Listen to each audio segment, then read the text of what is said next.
that you are here. Pray with me, if you will, as we begin this, our 2021 Nehemiah action.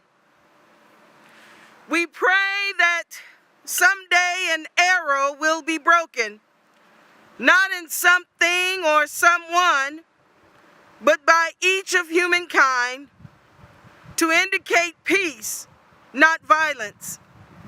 Someday, oneness with creation rather than dominion over creation will be the goal to be respected. Someday, fearlessness to love and make a difference will be experienced by all people. Someday, our strive for justice and a just society will be the talk of the town and the intentional goal of every human. Someday, our prayers for peace, justice, and love will be heard, and the people of every hue of our community can sit in the same circle together to communicate in love and experience the presence of the great mystery that calls us together for this work. Someday can be today for us, we pray. In the name of love and in the pursuit of justice, amen.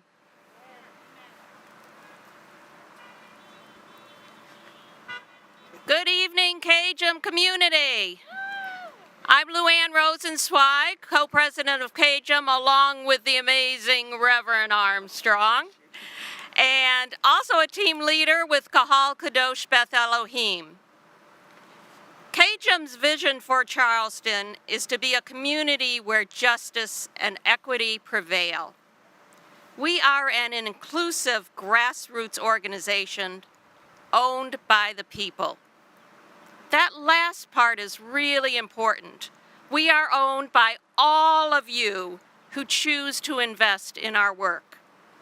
Businesses throughout Charleston are recognizing the importance of our work and have made the conscious decision to support our vision by providing financial support. Although these businesses are diverse, just like CAJM, they all recognize the importance of doing justice. As I list these corporate sponsors, remember that by investing in CAJM, they are, in essence, investing in you and our work together. Let's try to promote them in return. There are two construction companies, Landmark Construction and Trident Construction, who believe in our vision. The financial firms of Money with a Mission and Regions Bank believe in our vision. Studio A Architecture believes in our vision. Carolina Waste and Recycling and Earth Management, who both provide environmental services, believe in our vision. She Cares Too, LLC, a business that provides women's hygiene products, believes in our vision. And we have 7 law firms who believe in our vision. The law offices of Arthur McFarland, Frazier Law Offices, Counts and Yuji Law, Steinberg Law Firm, Joy Law Firm, the law offices of Richard Rissick, and Durfner and Altman. I'd like to take a moment to remember Sam Altman of Durfner and Altman, who sadly passed away last November. Let us remember Sam's good works, and may his memory always be a blessing to his family and our community. Lastly, I'd like to acknowledge Fox Audio and Visual, who have provided ongoing support this past year as CAJM shifted all of its work to online meetings and socially distanced rallies. They too believe in our vision. So let's show some appreciation for these businesses. You at home, please put an applause emoji on your screen, and let's hear some honks. Thank you.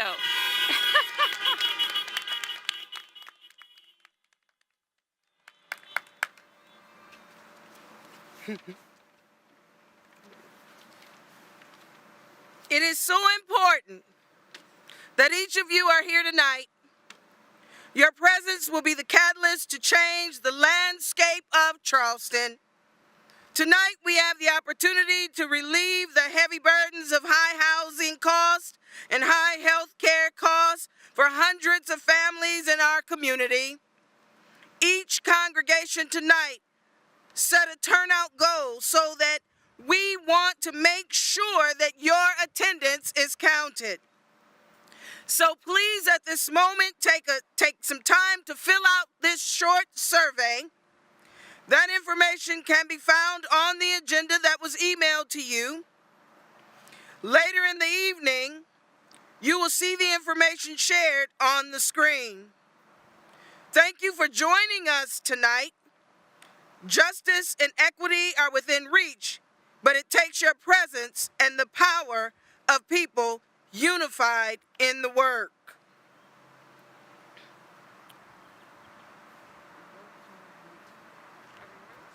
No, I don't have the Providence information. The Providence information is not here. The Providence information is not here. Okay, all right.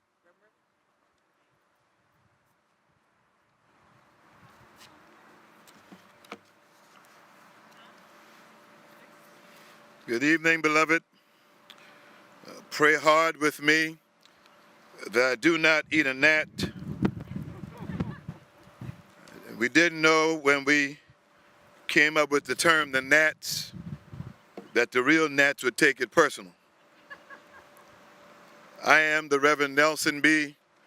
Rivers III, the proud pastor of the Charity Missionary Baptist Church, one of the founding congregations of CAJM, and a former co-president. To all of my CAJM family, to the family of the Charity Missionary Baptist Church, and to this community that we love, I've been asked to reflect on Nehemiah. And why do we call this the Nehemiah Action? I was going to give you a real Baptist preacher sermon tonight, but the gnats thought otherwise. So I want to thank John Calkins, who came to Charleston in 2011, met with my friend Reverend Joe Darby, and Joe Darby sent him to meet with me, because Darby knew that if it was okay with Darby, it was okay with Rivers. And he met in my office, and he talked about Nehemiah. If you're in the black church tradition, you know Nehemiah, and you don't think you have to be introduced to him. And so John Calkins sat in my office and talked about the 5th chapter of Nehemiah. I realized that I thought I knew Nehemiah. After all, Nehemiah had a good government job. He was a cupbearer. And like many of us who get a good government job, we get comfortable in those jobs. Nehemiah went to sleep one night and got word that things back at the roots of his family in Jerusalem were not well. And while he was not ever living in Jerusalem, he got concerned and he went to the king. You know the story. He wanted to go to Jerusalem and rebuild the walls that hatred, selfishness, greed, oppression had turned down. So I knew Nehemiah's story, I thought. So when John wanted me to look at the 5th chapter, I told him I already knew about chapter 4, verse 6, where the people had a mind to work.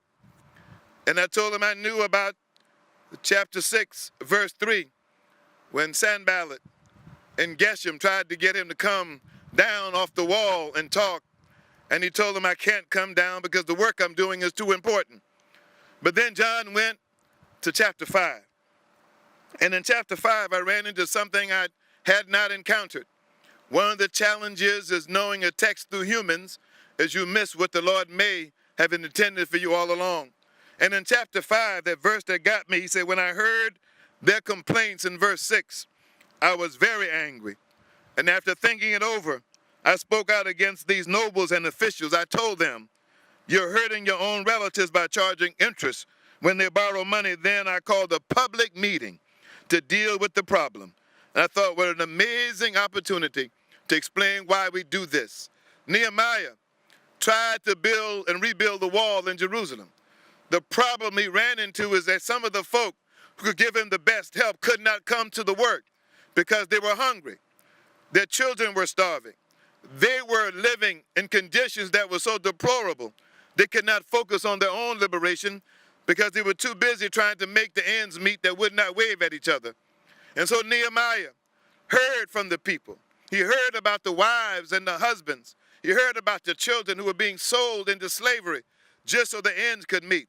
And Nehemiah raised the question we raised tonight. How could anybody sit still and stand still and allow such a thing to happen? So here we are. We have folk in this community who cannot make it, who have to make a decision about whether they can afford medicine or food. What kind of community are we? We have folk who've been gentrified out of their locations, building mansions next to them, and they have to leave and go live in some small squalor place because we have not had a commitment to affordable housing. So Nehemiah, they wanted me, and one of them sent me a note about what they wanted me to talk about. It's always dangerous to tell me what you want me to talk about, because I'll converse with the Lord and he may give me a whole different thing, but the Lord had some unity with your conviction. And they wanted me to make the point that when Nehemiah went back to Jerusalem, he spent 3 days without making noise. He did his research. He found out what the trouble really was. He observed with his own eyes and heard with his own heart what was going on. And Nehemiah concluded it would take the people to rebuild their own wall. And the people came to him and said, we would love to help you, but we can't come out because we don't feel whole. We don't feel welcome. We don't feel that we can make a difference. So they wanted me to lift up. Nehemiah did a mighty work, but let me tell you what I believe was his greatest work. He convinced the oppressed that oppression was not their lot in life. He convinced those who were stepped on to start stepping back. He convinced those who were being treated as nobody that they were somebody. How did Nehemiah do it? We need to understand that this pandemic has caused irreparable harm to our psyche and to our community. But in the midst of all of this, we've had folk to stand up and understand, I can speak out. I can push back. I can make a difference. And so we invite them now to understand that Nehemiah used this strategy we use right now to bring the officials on the stages and confront them in front of the people and ask them in front of the people, how can you exist and allow this to continue? What would you do about it? And Nehemiah was persistent. In fact, the text says he persisted. So when folk want to know why do we persist, we call it Nehemiah action for a reason.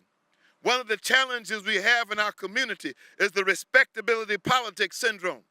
And while I understand that because I've been black longer than I've been anything else, I understand that, what that is about trying to be respectable and be nice. But I found out years ago that you can't be respectable when folk are not being accountable. You have to stand up and speak truth to that power. And although they say they won't listen, they'll dismiss you, they'll talk about you, you have to find the courage to speak truth to power. Because I found out one thing. They either ask 2 questions they have in every one of our discussions. Can you help me or can you hurt me? Oppressors always respond to those 2 questions. If you cannot help them, you must be able to hurt them. While they're hurting the people, we must be able to disrupt what they do. We must be able to stand up on our conviction and our faith. And I leave you with this. We're going to be challenged tonight. In an earlier conversation, we got some challenging news, and we always do. But let me remind CAJM of our history. When we first met at St. Matthew, the sheriff said no. The superintendent said no. All the mayors said no. And I reminded them, I'm from Charleston, South Carolina. And I told Senator Glenn McConnell years ago, I'm from the land of never. I'm used to you telling me never. Never is what I expect you to say. If you say yes, I get shocked and surprised because I'm not used to yes. I am used to no. So your no don't mean jack to me. Just because you said no don't mean it's real. That's just your opinion for the moment. I specialize in changing your mind. That's what we do. We were going to change your mind. We're going to get justice. We're not going to back up. We are not going to back down. If you think you're scared, you don't know us. We ain't scared of nothing, got 2 feet, and put on their clothes the same way we do. I am not threatening you. I'm telling you the truth. We will not give up. We will not back down. It's better for you to figure out how long can I stand this pressure, because you ask, how long will they come? We're going to keep coming. We're going to keep coming, and we're going to keep coming. Nehemiah would not give up, and he would not quit. Preachers, rabbis, religious leaders. He said at the end of the message, I will hold you accountable to make sure that the officials do what they said. And he said that if you don't, I'm going to do like the Lord, shake you out of the roll of the folds of my robe. He's telling us as clergy, it's up to us to make sure they do what they promise. I know you're discouraged. I know sometimes you get weak. Sometimes you get worn. But I thought about when I heard the great Clay Evans talked about a family that went on a picnic, on an outing, and they were so caught up that they didn't realize that one of the boys had gone into the river. And when the boy got into the river, he started to drown. And they didn't know what to do, and so the daddy ran down to the waterfront, and the daddy threw a rope to his son. And the son said, Daddy, I can't swim. And he went down, and his daddy said, son, grab hold to the rope. And the boy grabbed the rope, but the rope started to break, and the son noticed that the rope was going to break. And he wondered, what can I do? Father, my rope is broke. What can I do? And his daddy said, son, reach beyond the break. If you reach beyond the break, the rope is tight enough to hold you. Don't be discouraged by what looks like a break in our rope. Our job is to reach beyond the break. Our rope is not broke. Our faith should not be broken. We must stand up and speak truth to power. The Lord didn't bring us this far to leave it now. I ain't scared. Why? I'm from South Carolina, the place called Bennett Point. Grew up in Charleston. And one thing I learned, fear is not my friend. It's my enemy. Get out, fear. I ain't scared of you.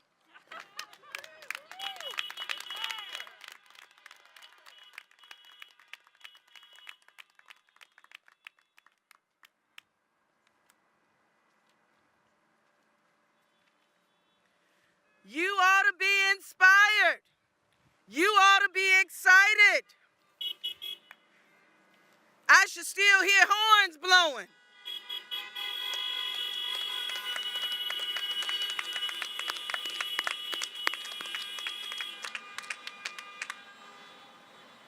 The empowerment that we have as a people only gets stronger if we keep including more people to our power. So tonight, we get to celebrate our 39th congregation to join CAJM Providence of Daniel Island. Providence Church has joined us.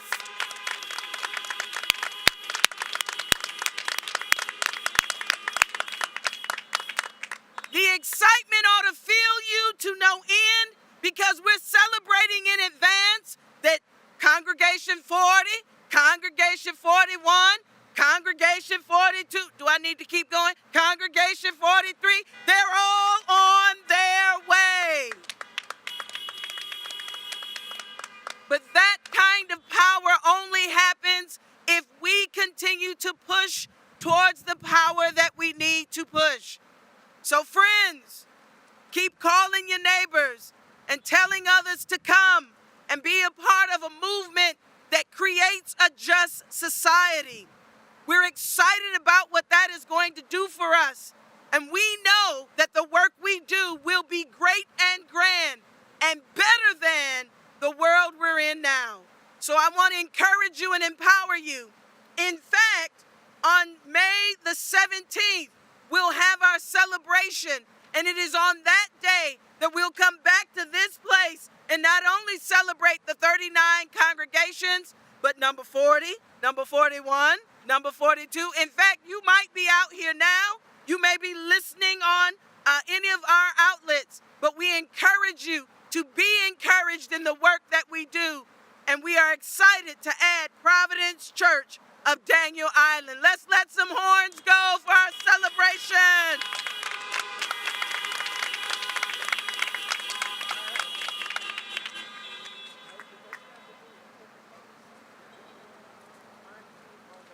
I'm on number 3. You on the podium. You first.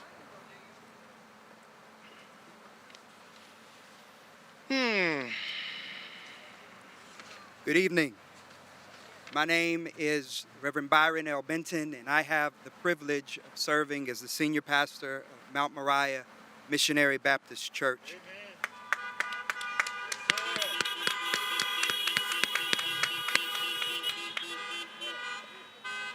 I have personally witnessed the painful and debilitating impact many in my family and community are experiencing because of an inefficient healthcare system. We must collectively give voice to those whose cries of despair have gone unheard. For that reason, this year I will be lead negotiator for the healthcare conversation. My name is Julia Eichelberger, and I'm a member of First Scots Presbyterian Church. I have been involved in CAJM for 8 years, doing research and serving as a backup negotiator for education issues. This year I have been honored to serve on the steering committee for health care, so I'm excited to be backing up Reverend Benton in our health care negotiations. Good evening, friends. I am the Reverend Charles Hayward, pastor of the Eddystone Presbyterian Church on lovely Eddystone Island. How about a couple honks and horn for Eddystone Island? Oh, yeah. Amen. Thank you for being here. Well, ministry for me has always been about building communities, one neighborhood at a time. And Charleston Area Justice Ministry continues to give me that opportunity. And so this evening, I'll be leading the negotiations on affordable housing. Good evening. My name's Claire Curtis, and I'm a member of Kahol Kadosh Beth Elohim. And one of the things I am most proud of in working with CAJM is our organization's tenacity. We do not go down easily, do we? Which is why I am back up on this stage supporting Reverend Hayward for our housing negotiation. As we work together, tonight as we work together to gain commitments from our officials, we must remember that these asks will literally save lives in our community. We must also remember that CAJM has never intended to be a voice for the voiceless. Our mission is to build power so that those directly impacted by the problems can finally have a seat at the table to be heard. For a long time, decisions have been made for us. Tonight, when we negotiate, those of us directly impacted by these injustices are present in the room to help shape the decisions that impact us. We must remember together that our public officials engage in tough negotiations all the time, often behind closed doors. Tonight, we throw open those doors to the entire community. Tonight is where we come together to drown out the voices of meism and instead fill our officials' ears with the voices of the community. Like in any negotiation, we start with what we need. And what we need is always within the power of our public officials to grant. We will clarify what their answers are so that we can be ensured that everyone can understand what is being said and what is not being said as they make their commitments. We continue to grow and we will continue to learn in the process. We have some simple ground rules. I need you, we need you, to be silent and listen carefully to all that is said. Sometimes it may seem that we have received a yes, but in actuality, that may not be the case. There is a leader who is standing up here that will help us to know, to my right, when to be silent and when to applaud and honk your horns when we get a yes. Let's go ahead and practice a yes.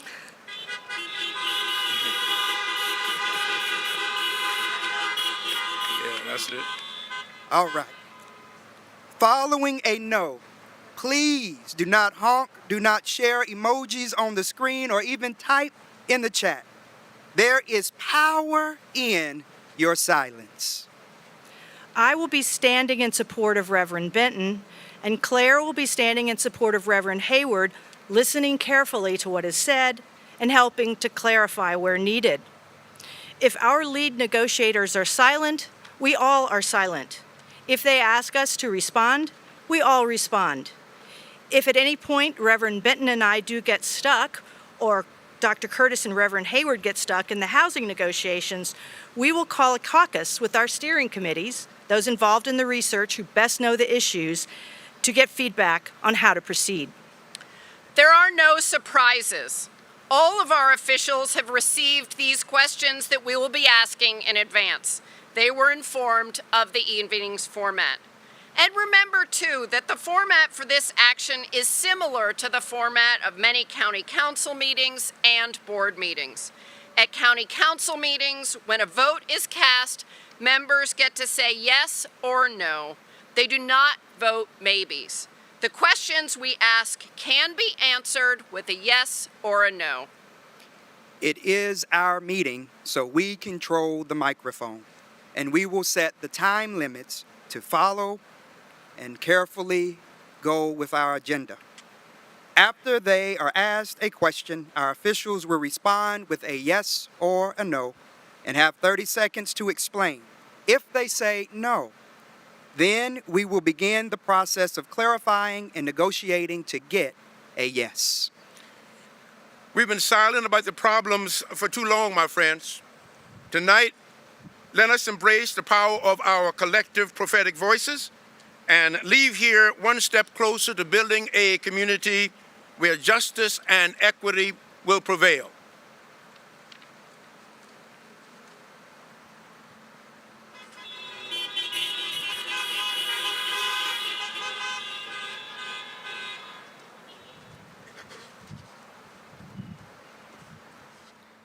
Now, we want to make sure that we count every person that was able to come out here tonight. So we're going to pause for just a moment and make sure that you have completed the survey that allows you to be counted. You can see our QR code. You are able to make sure you sign in the survey in order to make sure you are counted. We are trying our best to reach as many individuals as possible. But in order for us to know if we've done that, we need to know that you were here. So we're going to pause for just a moment to make sure that you are registered. And if you are, call one of your friends of the 3 you invited and make sure that they are as well. Let's do this for a few minutes at this time.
Good evening. My name is Carlette Geddes, and I am a member of Edistone Presbyterian Church. We started our housing work in 2017 when many of you here tonight voted to address the lack of affordable housing in Charleston at our Community Problems Assembly. Back then, we led the nation in evictions. Rental costs had skyrocketed and showed no sign of slowing down. Our own people told stories about living in squalor, cramming too many family members into small houses, and moving in with their parents after losing their jobs. We've been in a housing crisis for years. The factors that led us to the crisis are not accidental. Through a combination of public policy, corporate interests, greed, and complete disregard for people who have a right to the land, we find our city leading the nation in evictions. We find the peninsula 2/3 white while once 2/3 black. We find most of our income spent towards housing with barely anything left. We find our kids changing schools multiple times in a year in search of a place their families can afford, leaving friends and beloved teachers to have to start somewhere new again and again. We are told in Scripture that God hears the cries of the afflicted, that when the righteous cry for help, the Lord answers and delivers them from their troubles. For 4 years, we've raised our collective cries for relief from high cost of housing, and I believe God answered. We have had our solution for 4 years, but we've also had people in positions of power that have refused to act for 4 years. So our cries must continue. We must raise our voices so our officials are awakened from their slumber of inaction. We must raise our voices so our officials are shaken from their seats of comfort and privilege. We must raise our voices so our officials feel the rumble of the righteous, refusing to sit patiently and quietly while housing crisis claims life, liberty, and happiness from us and our loved ones. So raise your voices now. Let's hear that rumble. When I say, what's our call? You say, housing for all. What's our call? What's our call?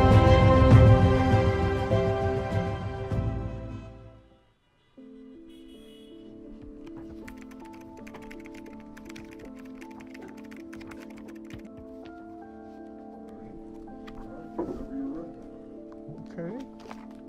Hello, everybody. I have a story about housing to share, but I'm choosing to stay anonymous because I fear retribution from the Housing Authority. Like many people, I've had trouble with housing for years in Charleston. Back in 2014, I was forced to move into a place I could barely afford. I was 65, and it was getting harder and harder to live. I was spending most of my income on rent, which kept getting raised each year. By 2018, the writing was on the wall. There was just no way I could afford to live where I was living. I applied to many housing complexes, but I either made just a little too much or there was never an opening. Every single month I checked and they always had waiting lists. This went on for months and months. By 2019, I was getting desperate to find a place to live when I heard about a place called Williams Terrace, a low-income senior living apartment complex run by the Charleston Housing Authority. I put in an application to the Housing Authority, and it took me 2 months to get in. Even though it's low income, my rent still took half of the money I had to my name each month. Around the time I moved in, I realized that we have a bed bug problem. I mentioned the bed bugs to one neighbor, and pretty soon multiple neighbors had reported the problem to management before I could. And then I got a notice that said I was not allowed to use the laundry and not to enter anybody else's apartments. I waited 2 weeks for the pest company to treat the apartment, and it still didn't work. I went through the process again, and I finally, through my own efforts, hopefully gotten rid of them. I also realized there was a near constant threat of eviction. If you're just a day late on rent, even if your check is in the mail but just delayed, you get an eviction notice. Even during a deadly pandemic in a complex filled with some of the most at-risk people, if management can get eviction notices on our doors, they do. So you learn to keep your mouth shut about things like bed bugs. You become wary of the authorities. After all, they're not called the housing authority for nothing. My own family is afraid to let me in their homes because they're afraid I'll bring bed bugs from the place I'm spending most of my income on rent to live. I don't share with my neighbors as much as I used to, and I try to take care of things on my own. I'll end with this. Right after I moved in, one of my neighbors passed away and decayed in her apartment. The terrible stench of death was all over the place. In this case, it wasn't the housing authority's fault, but these are the options in Charleston. To even scrape by, you settle for bed bugs, isolation, threats of eviction, and literally decaying bodies. This is what it's like in our community. I've worked all my life, and in my age of retirement, this is what I face. Indignity after indignity. Still, I know I'm one of the lucky ones. Hundreds of people in Charleston have stories like mine. So many of us are on our own, denied access to basic necessities and dignities, and the older you get, the more vulnerable you get to authority. It's shameful that in a community where some people have so much, so many more of us are left to desperately cling to survival. People get chewed up and spit out in this community, and we treat it like it's normal, like there's no other option. But it isn't normal, and we are compelled to take action to make sure the injustices of today are not carried to tomorrow.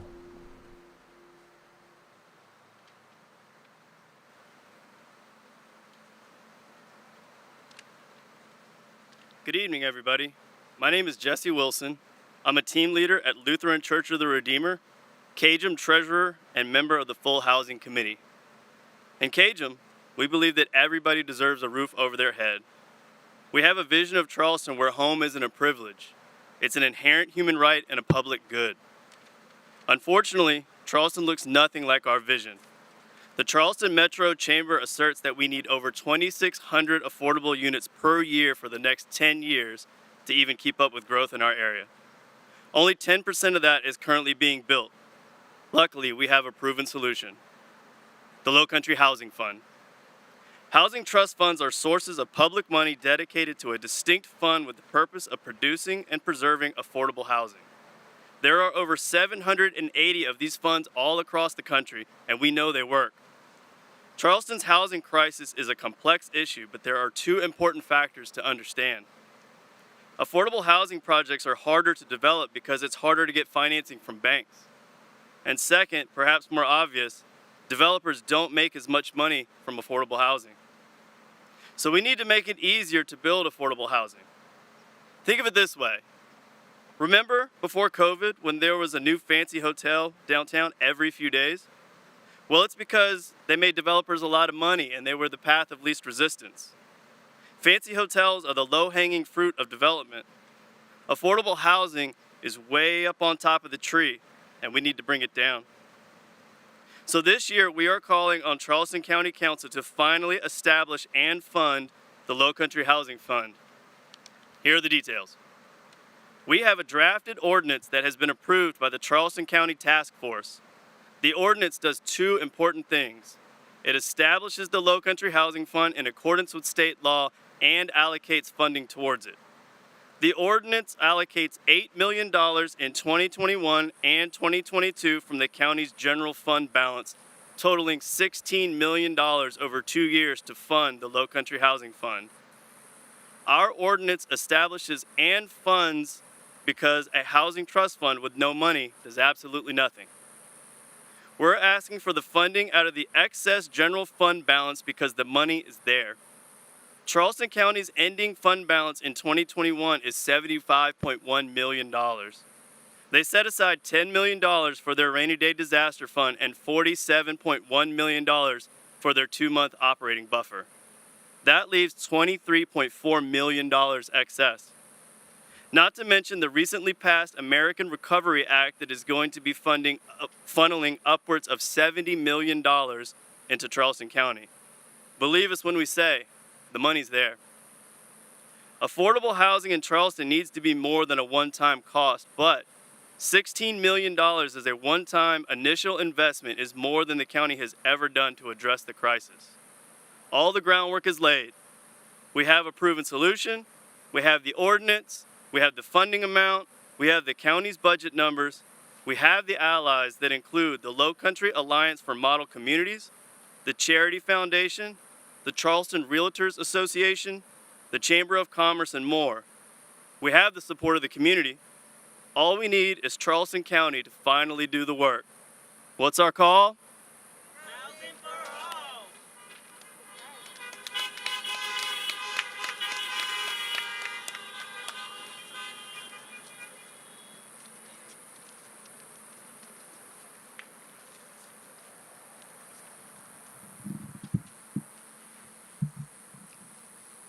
We want to welcome to us this evening Councilman Kylon Middleton and Councilman Rod Wehrman. We are happy that you gentlemen are here with us tonight. As you can see, there are a lot of community members who are deeply concerned about investing in housing justice for the Charleston community. We have a series of questions that we would like to ask. But before I begin, I want to make sure that we all know how we'll go. It's incredibly important that the crowd understands the response you will give to the question. For that reason, we would like each of you to answer with a clear yes or no. And then after your answer, you'll be given 2 minutes to discuss your reasoning, your response. Will you agree to that? Yes. Bless you. And so let's get started. We have a chance to review both of you have had a chance to review our Affordable Action Housing Trust Fund ordinance. And to review that ordinance, you know already, as just reported, how the trust fund will be established with $8 million from Charleston County surplus for 2 years. And so the question we would ask you, first of all, Councilman Middleton, will you vote yes on the ordinance for establishing and funding the Low Country Housing Fund? Yes. Bless you. Amen. Give the man a hand. Amen. Sir, we'll give you a moment to respond to your answer. I'm a champion and advocate for affordable housing, attainable housing, workforce housing, whatever category of housing we wish to call it. If individuals work in Charleston, they should be able to live in Charleston and thrive here. They should be able to live in a housing sort of situation that enables them to raise their family. to enjoy the amenities leisurely as well as just recreationally of living in the city of Charleston, and they should be able to have a good quality life. And so I am a champion, a proponent, an advocate for affordable housing, and I wholeheartedly support the ordinance. Bless you. Thank you. All right. Thank you, Councilman Middleton. Councilman Wehrman, will you vote yes on the ordinance establishing and funding the Low Country Housing Fund? Yes, I will. Bless you. Give the man a hand. Sir, we give you a couple minutes to respond, to share your response. Thank you. Yeah, I have very little to add, but it is certainly a well-crafted ordinance. I've had a chance to go over it in detail. This is a tried and true method being used in a number of places throughout the country. It is a method that obviously there's a wide group of people who are supporting. And this is an issue that is a moral issue, and it's an issue of really enhancing human quality of life and giving people a chance to thrive and to grow and to really make the most of who they can be and who they can grow and make our community as much as it can be here in Charleston. So I certainly support it, and I have no hesitation in voting to support the fund. Bless you. Bless you.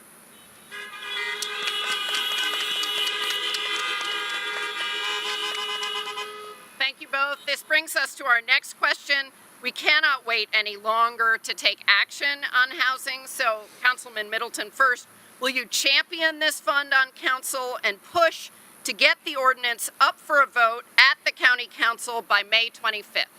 Yes. Thank you. That is a yes. And Councilman Wehrman as well, will you champion this fund on council and push to get the ordinance up for a vote at county council by May 25th? Yes. Thank you.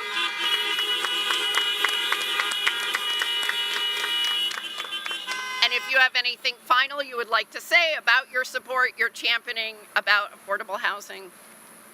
Collectively, I think Mr. Wehrman and I, we're the newest members on council, and we have been completely consistent in our resolve to make certain that all of the things that we campaigned on as a result to be on council, affordable housing being number one for both of us, that we're pushing that agenda. And I really could not find a better person as a sidekick to make certain that we get this across the line. So not only will we champion it, I do believe that we will give it everything we have to make it happen. Thank you very much. We'll be behind you every step of the way.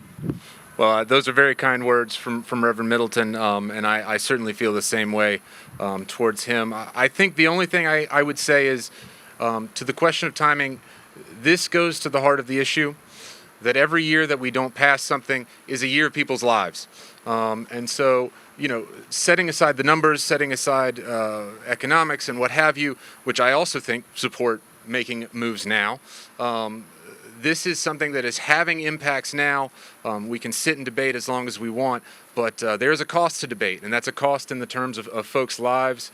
So I understand that I have work to do. I think the work of CAJM probably has not ended as well. And so we need to partner with each other to get this over the line, but we need to partner with the community just as much. And I thank you all for the work you've done and look forward to working together more as we move forward. Thank you. Take your seat. Yep. You may take your seats. Thank you very much. And we will be telling all of you how you can help us get this issue over the line. Before we recess the affordable housing, I need to one report for Councilman Darby, and would like to offer just a comment in light of not having all of our council members here. Councilman Darby was here.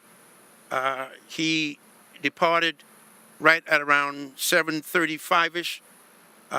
He was seeking to be here, as well as fulfilling a responsibility at the school board for his children. He said, a number of items that were being considered, and if he was not in the meeting, he could not expect that they would succeed. However, he did, in the presence of witness, agreed to say yes to both questions, so you can give Councilman Darby a hand.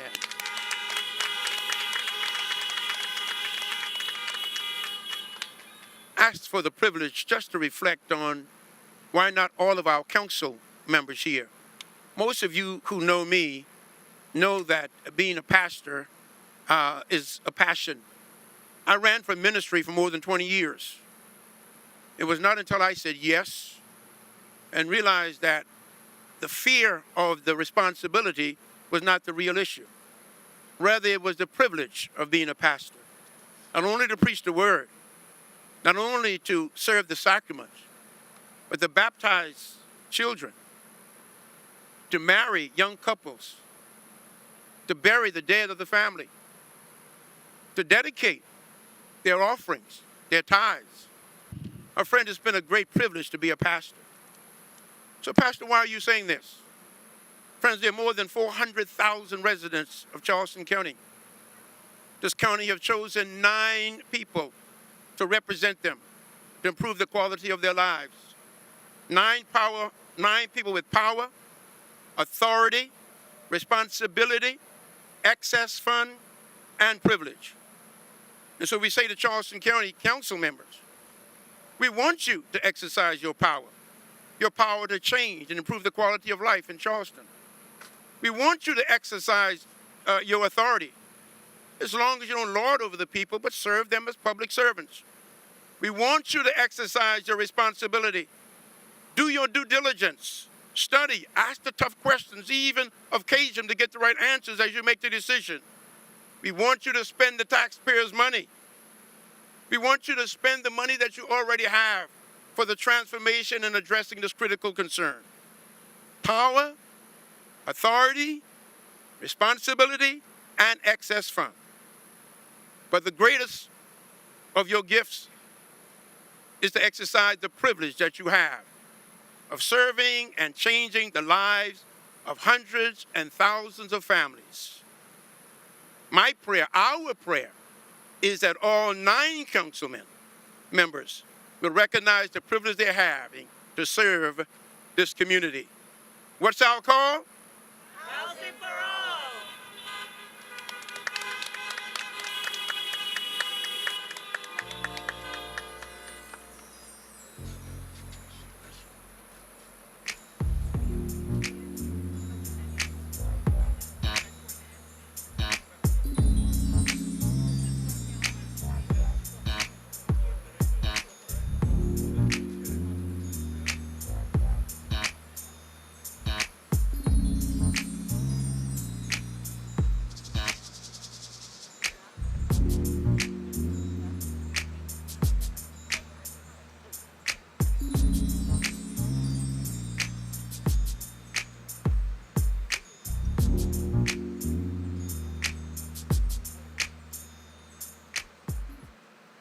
Concerns about the deadly coronavirus officially hitting the U.S. What we know is that it's spreading. That's not really a surprise. What we don't know is a lot about this virus. We don't know its incubation The new period. case We confirms don't the really know the transmission transmission.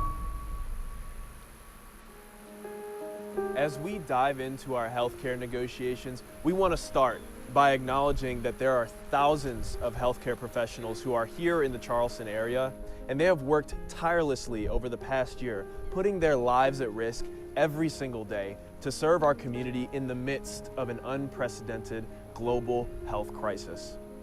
We are so grateful to each and every one of you, truly. Thank you.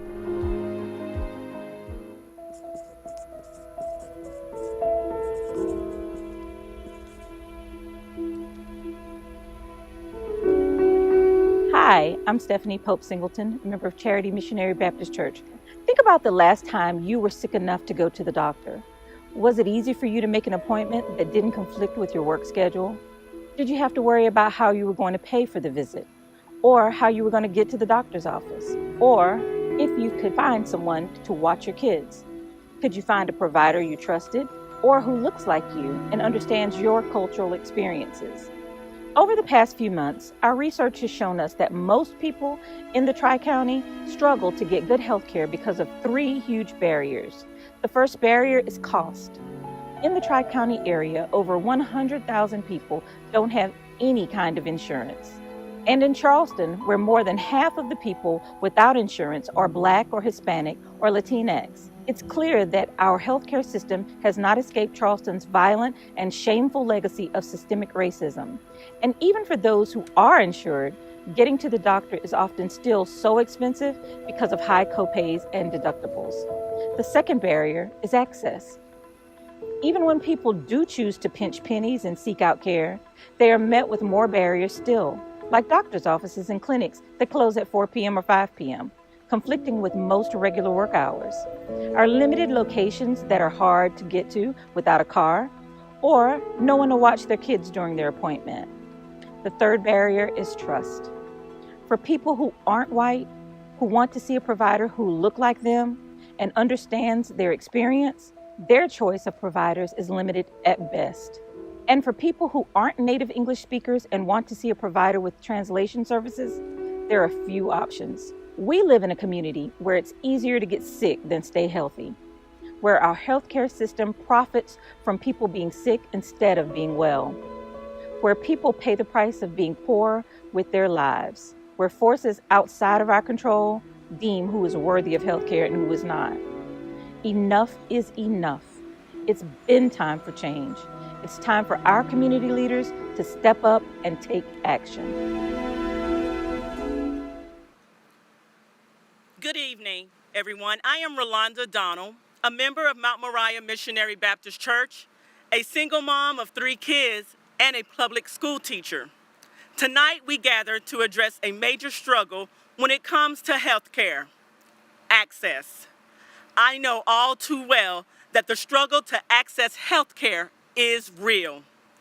Yes, I can remember being fresh out of college, searching for a job and hoping I didn't run into any major health issues since I was no longer on my father's insurance.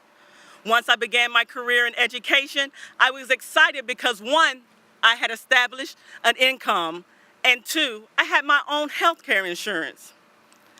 I thought finally I could be proactive about my health and get normal well checkups instead of visiting the ER whenever I got sick. Unfortunately, I realized that that insurance I had acquired was too expensive for me to even use. I couldn't afford the copays and the deductibles for appointments and prescription when the cost of my son's monthly daycare was already competing with my rent. So I continued life going to the ER to have as my primary care provider. And then it was competing with that, the need to be able to take care of my everyday needs. So I continued on with life, and where I would go to the ER to see random doctors where I would be seen, and they knew nothing of my medical history or anything about me personally. Then, 5 years later, I was expecting my second child. Although I worked and had health insurance, my pregnancy qualified me for Medicaid. So that was my opportunity to check on my health that had been neglected for so long because I couldn't afford well checkups. Sadly, I discovered that such neglect had forced a pre-diabetes diagnosis from my first pregnancy into a full-blown diabetes. I remember receiving a call from after a routine prenatal visit that informed me that my glucose levels were so high that I should have been in a coma. My pregnancy had now become a high-risk one, and I had to find a doctor that had specialized with my condition, but it had to be one I could trust. I didn't have many options because they had to accept Medicaid and they had to be within walking distance since my vehicle no longer worked. What I got was a doctor that I didn't trust and who didn't have my best interests in mind, as she would prescribe me medications that ended up affecting the birth of my child that she continuously encouraged me to abort. I had to fight to advocate for myself every step of the way. It was exhausting, to say the least, as I walked back and forth to each and every appointment until the day of delivery. After losing the Medicaid coverage that only lasted 12 months postnatal, I struggled to regulate my diabetes.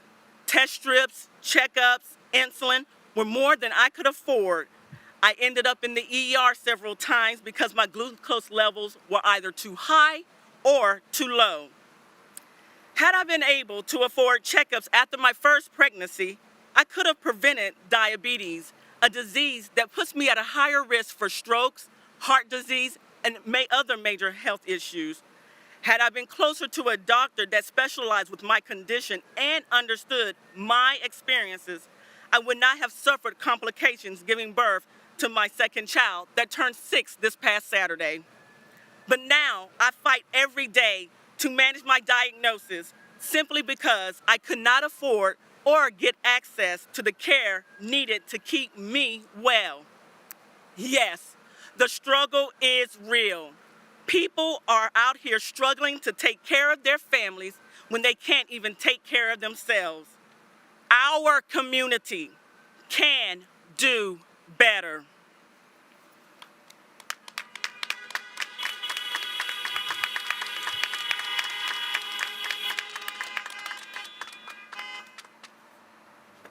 You just heard Ms. Donald share her difficult and dangerous experiences navigating the healthcare system, plagued by barriers of cost, access, and trust.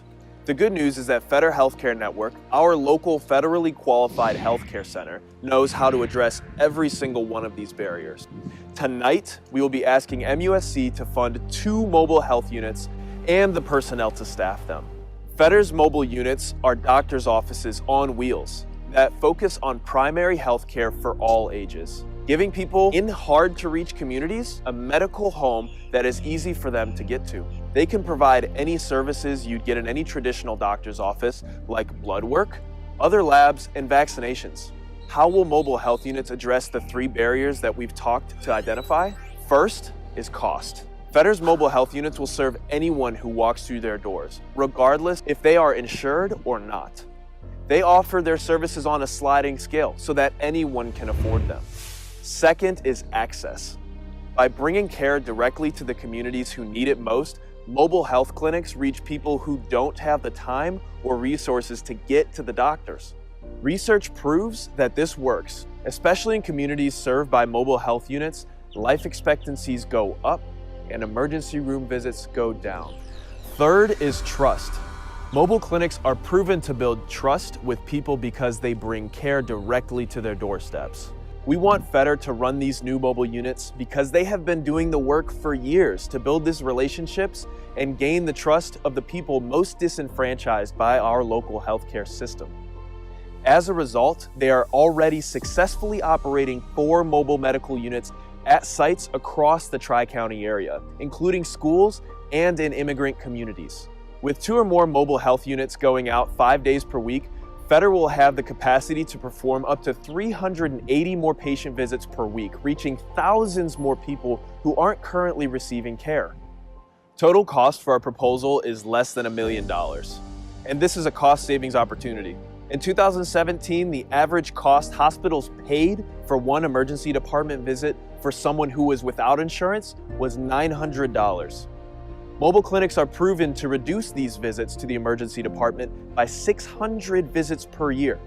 This means that if we invested in 2 mobile units, we'd be saving over $1 million per year, which is less than what we're asking for in our proposal. Uncompensated care from uninsured community members costs hospitals and it costs taxpayers. For less than $1 million, we can give medical homes and life-saving care to thousands of people who are currently without insurance. We chose MUSC to fund this initiative because they are a public hospital, and so they receive some funding from the state, our tax dollars. Their mission is to serve anyone, regardless of their ability to pay. And we have learned that mobile units are most effective when they are backed by local healthcare systems. Also, Fetter has already provided a professional relationship with MUSC.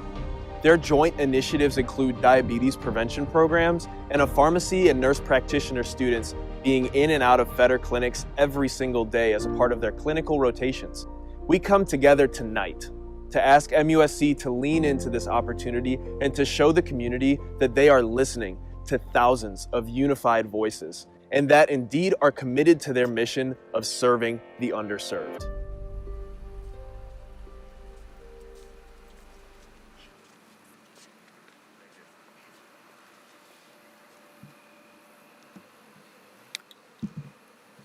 On last week, CAJM's Healthcare Committee sent a written proposal to MUSC CEOs and Board of Trustee members summarizing our ask for 2 new fully furnished mobile healthcare units for Federal Health Network.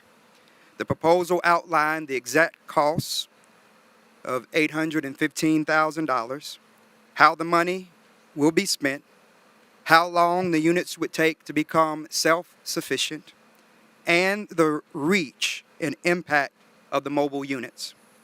Tonight, we are joined by MUSC Board of Trustees member Dr. Melvin Brown. Dr. Brown is the board's medical representative for the 6th Congressional District, and we're glad to have him here with us today. He also serves as an emergency department physician for Trident Health. And Dr. Brown, thank you for being here with us. Thank you, Pastor. Dr. Brown, we're going to ask you some questions, and we ask that you would respond with a yes or no, and then you will be given 30 seconds to further elaborate on your response. And at the conclusion of these negotiations, you will have 2 minutes. Do you agree to those terms? Yes, Pastor. All right. Dr. Brown, do you support this healthcare proposal? Yes, I do support the healthcare proposal. That is a yes. Thank you.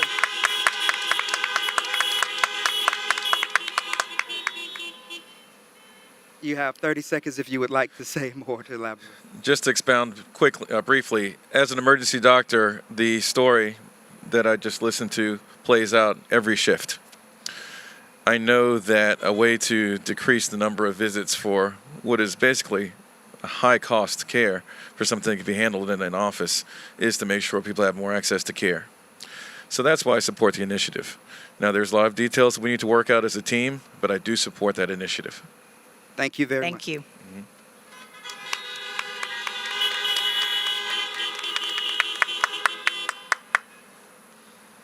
Next question. Dr. Brown, will you call and strongly encourage the CEO and president of MUSC to meet with our healthcare committee? Pastor, that's already happened. So I'll say yes first and say, well, first, answer your question, yes, I will stress the senior leadership heed your call. And I'll pause there for my 2 minutes. Thank you. So you're saying that is a yes then? That is a yes. That is a yes.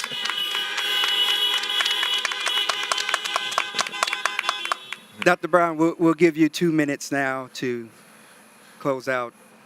Okay, so I said yes to your second question, but I said that because it's already happening. The group reached out to me just almost 2 weeks ago, and we've already been having conversations at the senior levels of leadership, and we have that problem being worked with external affairs. You've received an initial response. In that response, we'll try not to get into the detail of it because I can only speak as a community physician and a supervisory capacity on the board. But it's a funding issue. It's not as simple as just writing a check. We need to find the money and how we can do this for the community.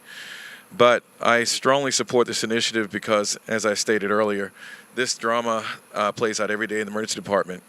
I am primarily clinical at Trident Medical Centers, and when I was in my training, learning all the exciting things from TV about heart attacks and strokes and trauma, gunshot wounds, explosions, I was ready to hit the community and be a part of that. And I found out that about 60 to 75% of my job each day is primary care because people just don't have access to it. I can tell you that the cook at the Huddle House in Monk's Corner has to be at work at 4 o'clock because he comes to see me around 3:30 to get a shot for his back pain. I can tell you the ladies get off their shift at the Walmart near the airport here over Center Point around 2 o'clock in the morning because around 2:30, 3 o'clock they come in with their children because that's the only time they can get their kids seen. I've had to become a gynecologist, I've had to become a pediatrician, I've had to become a primary care doctor, and I've had to become a psychiatrist in this job. That's not what I was trained to do. I'm happy to do it, but we need to get people to the right care. That's all. Thank you so much. Dr. Brown.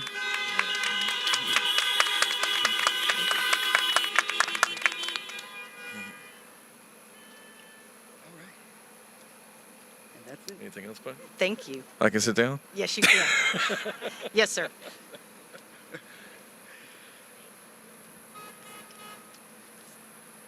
So, to my fellow CAJM family, our Mount Moriah family, and our gathered friends and guests, both virtually and here in present, it is with a disappointed heart that I must say that this actually concludes our negotiations on this evening. Normally, we would continue to ask other questions and we would further push, but in light of other information that I will share for you, we have to put a pin in it for this moment. I would like to take a moment and give a summary of how we arrived at this moment, and then conclude with our path forward. As you have already seen, a significant amount of work was exhaustively performed in order to arrive at both the issue and a solution for the issue by our healthcare committee. As you heard from Paul and from Dr. Brown, our healthcare committee has been faithfully working, and they have been working since last November to put our proposal together. One approach could cover all the issues.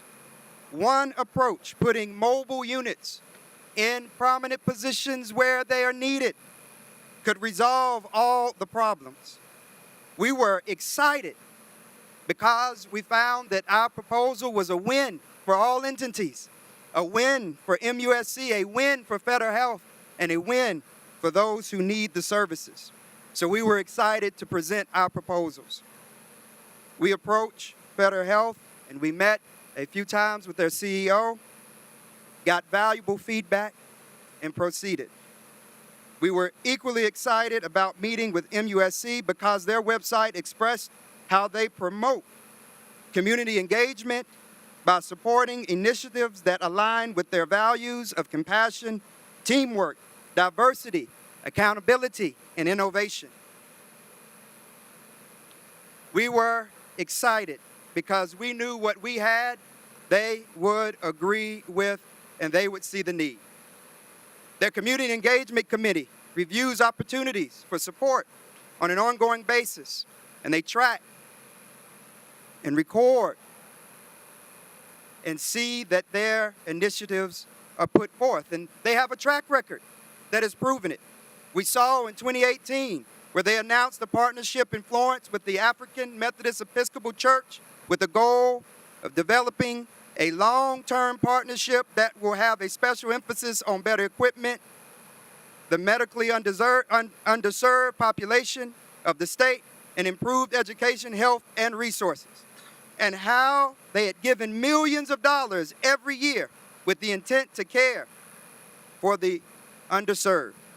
Our proposal made sense to MUSC's mission, and with MUSC's mission and Better Health Care's current plan of action, we knew that this would work.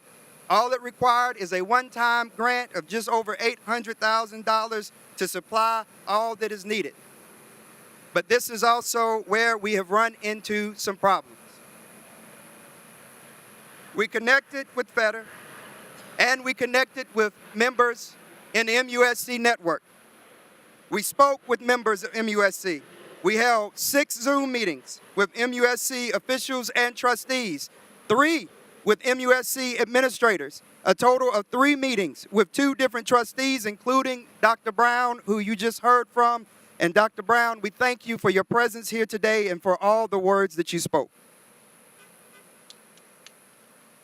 We have requested meetings with other trustee members, and those are in the works. And we have requested, through a number of means, meetings with President Dr. David Cole and CEO Dr. Pat Cowley, and Interim Director of Institutional Diversity, Dr. Willette Burham Williams, but have received no response until this morning. These requests started in early March, and there was even an invite mailed in December to Dr. Cole as a way of letting him know about this meeting. CAJM members, professional staff, and clergy contacted MUSC officials over 40 times, over 20 letters and emails, 20 phone calls by March 21st, all with the hopes of just getting a meeting. This morning, we received a letter from the CEO and president expressing appreciation for CAJM's interest in finding ways to support improved access to health care in the Charleston area. The letter reiterated MUSC's commitment and stated that they agree entirely with the community concern and the underlying societal issues outlined in the proposal. They also referenced its agreement with the now 4-year-old federally mandated community health needs assessment that they had participated in. But in this, they also mentioned their inability to make it here tonight because of short notice of just finding out about this action on last Wednesday. And we acknowledge that it is possible that this happened, even though we started attempting communication in late February and March and sent a save the date in December. They may not have gotten word until later. But our request is still the same. We need a meeting to discuss our proposal. And despite our best efforts, we've not been granted that opportunity. In the letter, they acknowledge both reading and agreeing with the concepts in the proposal, but stated, quote, unfortunately, this specific proposal is not feasible for MUSC to accomplish due to federal and state regulations related to the purchase and accreditation of mobile health units, close quote. This is good information, and we appreciate it. But we have many questions, especially in relation to the prior community partnerships I mentioned before. And we have many thoughts that we would like to address. The letter also stated that, quote, we can assure you that MUSC understands the need and embraces our pivotal role in improving access to health care for undeserved individuals and communities, not only for the Charleston area, but also in rural and underserved areas across the state of South Carolina. I believe we can appreciate the great work MUSC has done. This has been an unprecedented year amid a once-a-century pandemic. We appreciate the hard work and selfless sacrifice all our medical professionals have given, the indefatigable spirit they have displayed, and the pain that they have endured. They should be honored, and they should be celebrated.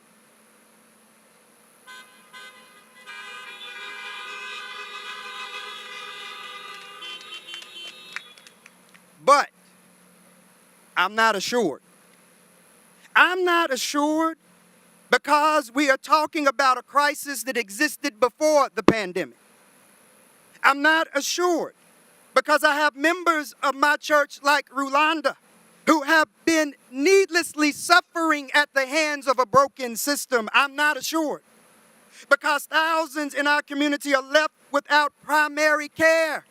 They have no primary care home, and they end up in emergency departments in a crisis that could have been prevented by preventive care. I'm not assured because I've heard the stories of my church members, God-fearing people, loving people, who have to choose between paying their rent or paying for their medication.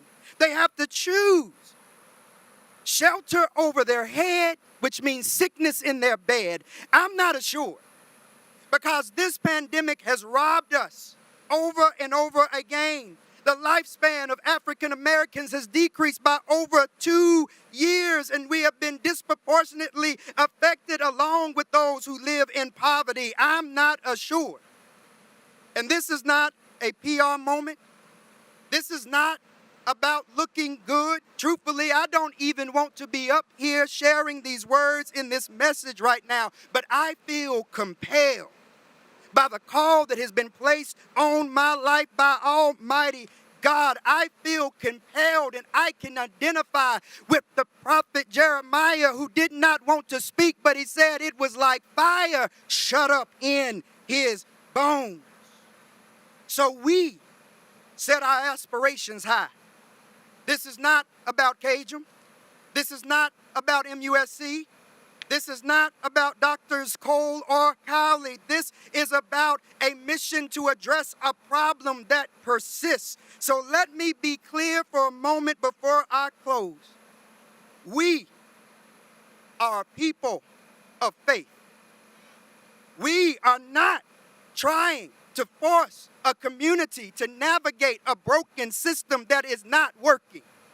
We are here to make sure that people who have been placed in the position of power and privilege and can make adjustments to said system, we are here to hold them accountable in a way that meets the needs, repairs the broken, and heals the sick.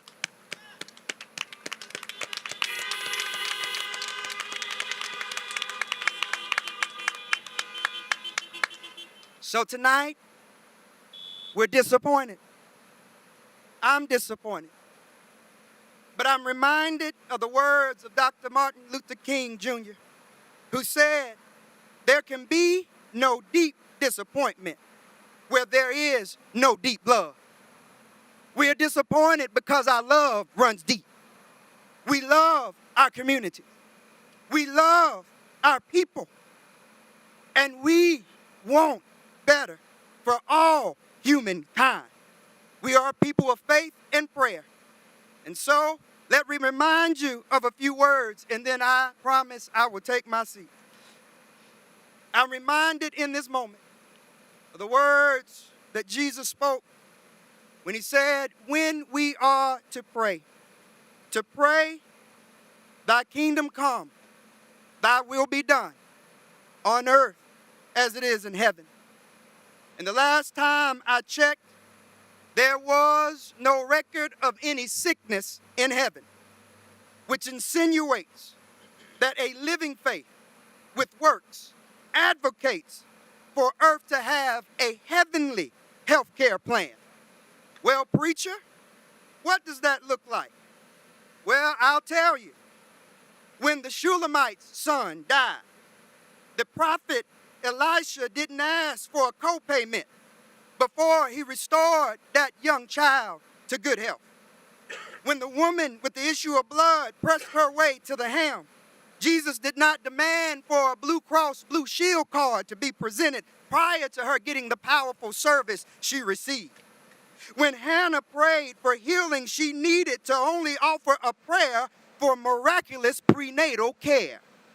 The man born blind did not have to wait for Rome to clear his Medicaid before traveling to wash in the pool of Siloam. Aaron was not confined by a budget when his actions ended a plague that killed over 4,000 people. No deductible had to be exhausted before healing came to the man lying on a mat poolside at Bethesda. Thy kingdom come, thy will be done. This prayer is a clarion call, not only to those of us of faith, but also to those who swore the covenant of the Hippocratic Oath, which says these words: I will prevent disease wherever I can, for prevention is preferable to cure.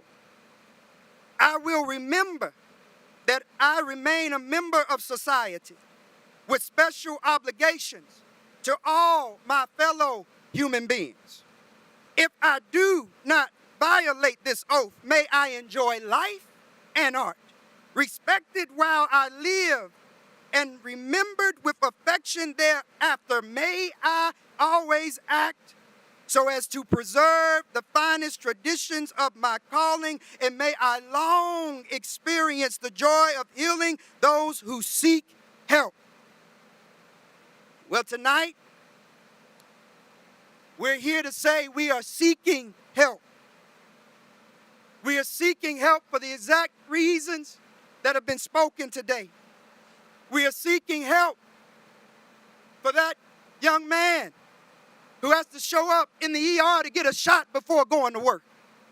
We are seeking help for Rolanda and others just like her who have been left behind in one of the richest nations in the world, who somehow cannot meet the needs of the citizens. We are seeking help, and we won't stop. We aren't giving up on our call to action. We aren't giving up on MUSC. We aren't giving up on Federal Health. We will persist until the problem is solved and we experience life on earth as it is in heaven. We won't stop. We can't stop. We refuse to stop. And if you are with me, let me hear you honk your horns.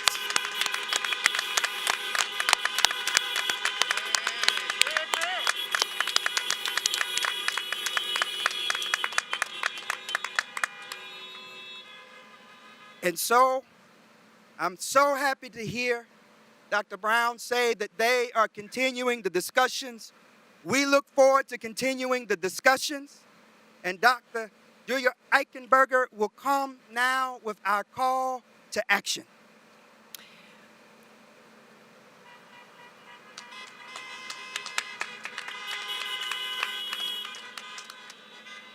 We're asking everyone to email Dr. David Cole and Dr. Patrick Cawley. We're asking everyone to request that they meet with CAJM before the April 9th board meeting. Their email addresses are on the screen. They need to hear from you. They need your help understanding that this is an issue that CAJM is lifting up and that we're not going away. Thank you.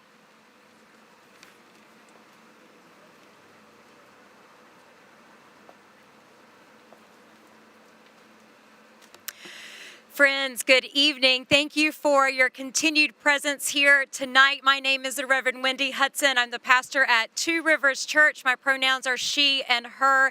And we have witnessed the incredible power of what happens when people come together to take a stand for what it means to create a just community for all.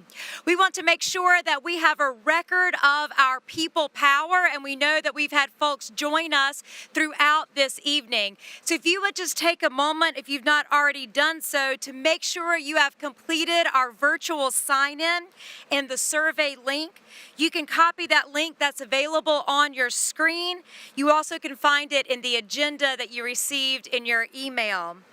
If completing that survey online isn't an option for you, please feel free to call the phone number that you see on the screen, follow the prompts, and you can leave a message there. So friends, let's have one more time for us to receive some honks and celebration for the commitments that we received tonight.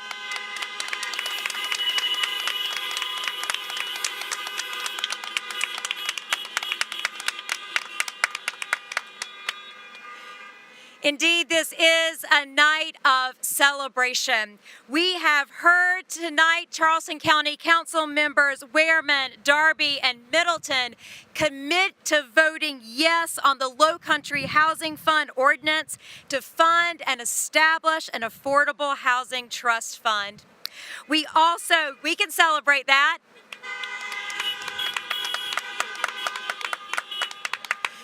But we also know that big wins require big follow-through. Look, Councilman Middleton has already told us that he needs our support to get the Low Country Housing Fund passed. So remember, we have a call to action for all of us who are here tonight. We need every single one of you to email the public comments inbox for the Charleston County Council and express your support for the Affordable Housing Fund. That email that you can send your comments to is there on the screen that you are looking at, and you can also find it in the agenda that was emailed to you. You'll find a model comment of support on that same agenda.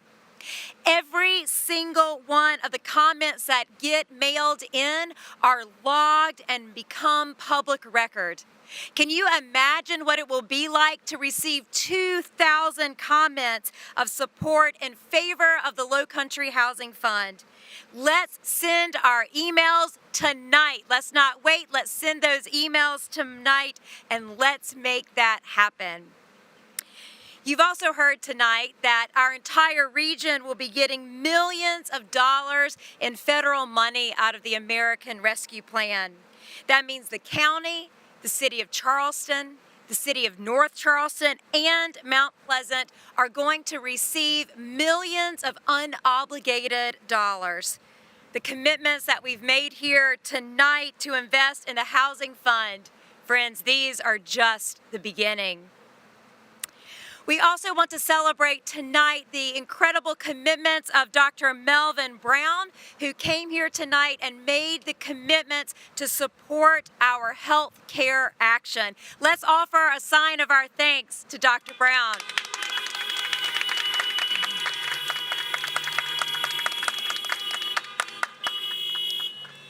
But as Dr. Benton so powerfully reminded us, he is only one. We need to continue to press over these coming weeks for others to be brought to the table to accept a meeting with the Charleston Area Justice Ministry so that we can see accessible health care made plain and available for every part of our community.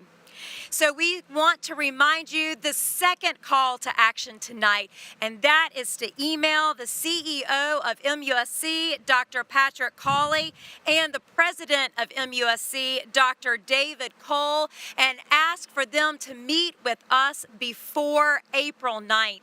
You also can find your emails there on your screen. Do not delay. Send those emails tonight. Friends, we have much to celebrate. We can do it because we have the power of people. Let's continue to keep our work going now and in all the days to come. Amen.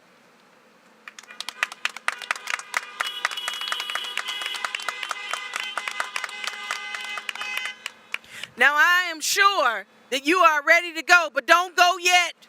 Don't go yet because we still have work to do. Plus, y'all, it's dark and y'all can't see where you're going anyway. Turn your lights off and just wait a minute. We'll be going in just a few moments. So just hold on. Just hold on. We're closing out tonight, you all, by acknowledging that our work is not done. I am the Reverend Cecilia D. Armstrong, Associate Pastor at St. James Presbyterian Church here in Charleston on the lovely James Island. And I pray that you are here tonight about business. But if you'll just wait before you take off, you can find out how to keep doing this for the long haul, because that's why we're here. Back in 2019, before the pandemic graced us with its presence, a group of dedicated CAJM leaders and clergy began to develop a strategic plan. CAJM staff, along with the Strategic Planning Committee, collaborated for almost 6 months to develop a plan that we have today. Our collaboration ended right before the pandemic appeared and left us with a new task of how to navigate in such a different world. And yet, as a labor of love, we managed to acknowledge where we have been and where we must go in the future to build a world where equity and justice prevails.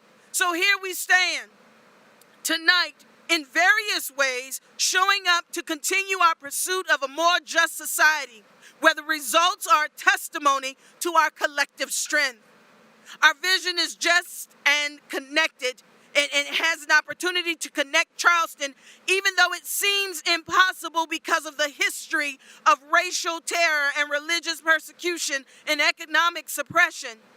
The systems that are in place today continue to impact our current state of affairs as they did long ago in history. Our school system, housing system, prison system, transportation system, legal system, and any other system that's keeping us down now were designed and continue to exclude some and privilege others.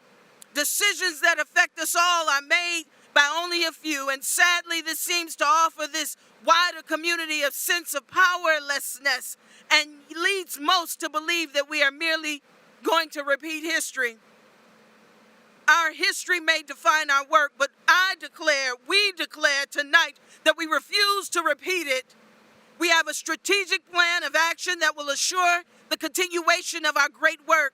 Our power to be movers and shakers have been proven over our few years together, and we do this together for a purpose. Haven't we shown the ability to transform our community? Haven't we been transparent and direct with all of our call for action? We have values and objectives and strategies that are all in service of utterly transforming our community and our world. We aim to expand our imaginations, to liberate them from the constraints of violent history and oppressive status quo. So tonight, I dare you, I double dog dare you, each of you, to dream bigger, to work harder, and to imagine a place to live where education and housing and the prison system and the transportation system and the legal system are fair and equitable for everybody and not just a few. In the next 10 years, we will build on the work we've already done. And in the next 10 years, we will have this Charleston area filled with abundance and opportunity and joy for every single person. Now, in order to live out the mandate to do justice, we organize. We listen to each other's stories and identify problems that need to be addressed in our community. We democratically decide what problems we should address and research ways to address them. And then we demand decision makers to implement solutions in the community problems we experience. And then the process just starts all over again. So how exactly will this, an interfaith, interracial group, have any success to change our community for the better? We continue being a powerful, diverse justice organization that is changing how business is done in our community. Y'all, they can't do it that way no more. We refuse to accept the status quo, and we remain committed to our core values. We maintain our claim as an inclusive, grassroots, owned by the people ministry. See, we own this thing, y'all. We hold on to our deep, meaningful relationships. We continue to create a new normal about how decisions are made and who in our community is worthy of dignity, access, and respect. So, friends, we got work to do. We've been called to do the work for justice, and we believe a peaceable world is only possible once equity is achieved. We believe building strong relationships is critical to change. We believe listening to one another's stories builds empathy and motivates us to act. We believe a diversity of people and perspectives is necessary to create a community that works for all. We believe in the power of organized people to create significant change, and we believe we are part of a long line of kindred spirits in the struggle for justice. Just like them, we are in this work for the long haul. That's why you're still here. That's why you're still here. That's why you're still here. My friends, we've come a long way, and we still have a way to go.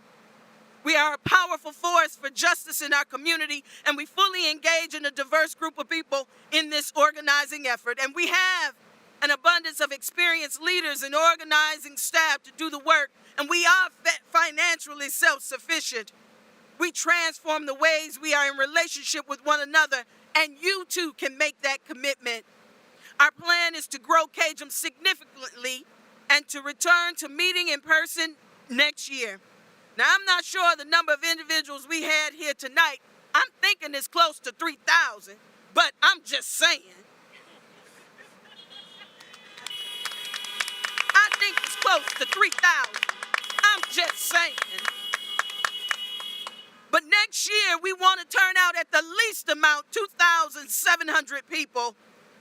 Today, make a commitment to help build that power, that people power. In fact, make sure you've responded to the survey that I mentioned at the beginning of this earlier so that you can be sure you counted. because I think we might have hit 3,000. But I do have this one last story to share with you. There was a wise person walking alongside a pond with another individual, and they noticed a scorpion nearly drowning in the pond. And the instinct of the wise person was to save the scorpion from drowning. Yet the instinct of the scorpion was to sting. So upon reaching for the scorpion, it stung the very hand that was coming to help it. And the wise person tried a second time, only to be stung again. And finally, the other person, seeming disturbed, said, "You know, that's pretty silly. Why stick your hand in to help if the scorpion is going to sting you?" And the wise person replied, "Never let the natural actions of others deter you from the natural actions to lend a hand." The wise person found a leaf, lifted the scorpion, and saved its life, and was not stung. Y'all, in this justice work that we do, if we try to do it alone, we will get stung by the scorpions of the community. But yet, if we can come together, become the leaf, save the society, and make the world a better place, if we come together to save one another. So friends, let's be the leaf. Let's not get stung by the scorpion, but let's be a collective body that saves the world. So I want to see you next year, because that's where we'll be around 2,700 folks who will not be deterred from the work. And also, while you're at it, don't forget to invest in the work that we do. Remember, we're self-sufficient, and that's because of you. Y'all, have a good night. Rest well.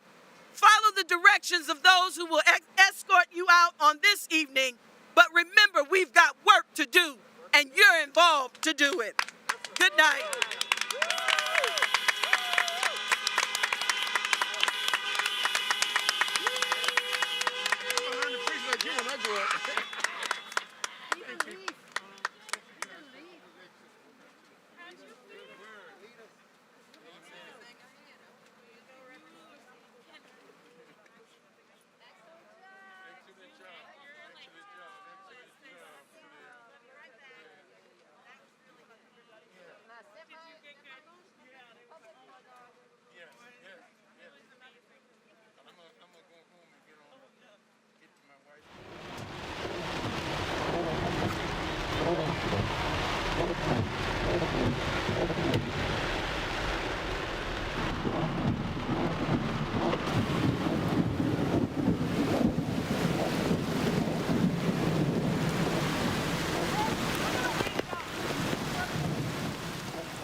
CAJM has allowed my voice to be heard.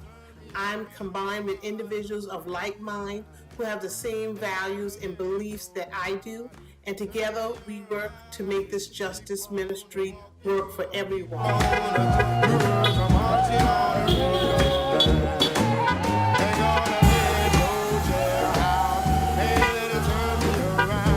Charleston Area Justice Ministry gave us the great assurance that people can and want to come together, work together, and live together for the betterment of the community and for all people.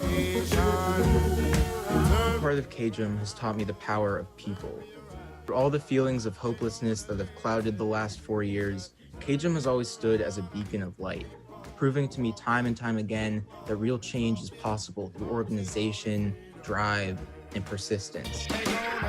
I was always a kind of person who was sort of an activist in my own right, but CAJM actually gave me the outlet to really work with other people and collaborate with other people who I loved working with, and actually like doing things not only in general, but specifically for our community. We all know of the stories of the youth standing up for justice during the civil rights movement, and I am honored that CAJM gave me the opportunity to take the initiative to excel and lead as a team member in my community. The